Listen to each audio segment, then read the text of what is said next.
Assalamualaikum warahmatullahi wabarakatuh. Perkenalkan, saya Dwi Ayulan Aprilia dengan NIM 0604072374. Program Studi Pendidikan Guru Madrasah Ibtidaiyah, Fakultas Tarbiyat dan Keguruan, Universitas Islam Negeri Sunan Ampel, Surabaya. Di sini, saya mau mempresentasikan tugas mata kuliah studi hadis dengan tema hadis, sunnah, khobar, dan athar. Apa sih hadis, sunnah, khobar, dan athar itu? Saya akan menjelaskan satu persatu dari keempat tersebut. Yang pertama, hadis. Kata hadis, menurut bahasa berarti al-jadid, yaitu sesuatu yang baru. Kata hadis juga berarti khobar atau berita, yaitu sesuatu yang dipercakapkan dan dipindahkan dari seseorang kepada orang lain. Secara terminologis, ahli hadis dan ahli usul berbeda pendapat dalam memberikan pengertian hadis. Di antara mereka, ada yang mendefinisikan hadis dengan segala perkataan Nabi SAW, perbuatan, perkataan, dan hal ihwalnya. Ada juga ulama hadis lain merumuskan sebagai berikut, yaitu segala yang berasal dari Nabi, baik berupa perkataan, perbuatan, persetujuan, sifat fisik dan budi pekerti, jalan hidup baik yang terjadi sebelum Nabi diutus menjadi Rasul, seperti ketika bertahanus di Gua Hiro maupun sesudahnya. Kemudian, bagi ulama usul fikih, hadis dipahami dengan sesuatu yang bersumber dari Nabi Muhammad yang berhubungan dengan hukum syara baik berupa ucapan, perbuatan, maupun ketetapan.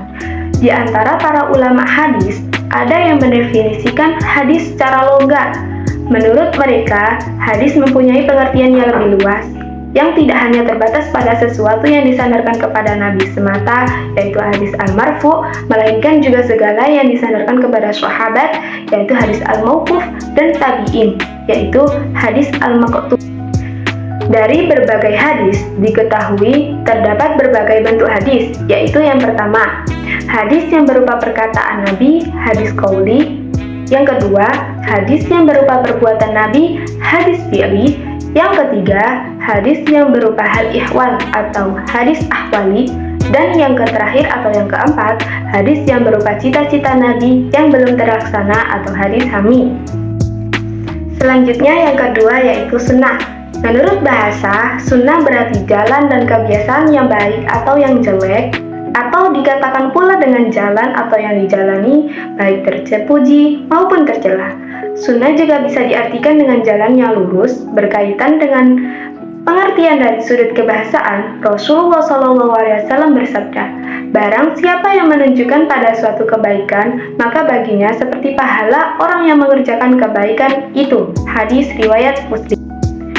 Bila kata sunnah diterapkan ke dalam masalah-masalah hukum syara, maka yang dimaksudkan dengan kata sunnah di sini ialah segala sesuatu yang diperintahkan, dilarang, dan dianjurkan oleh Rasulullah SAW, baik berupa perkataan maupun perbuatannya.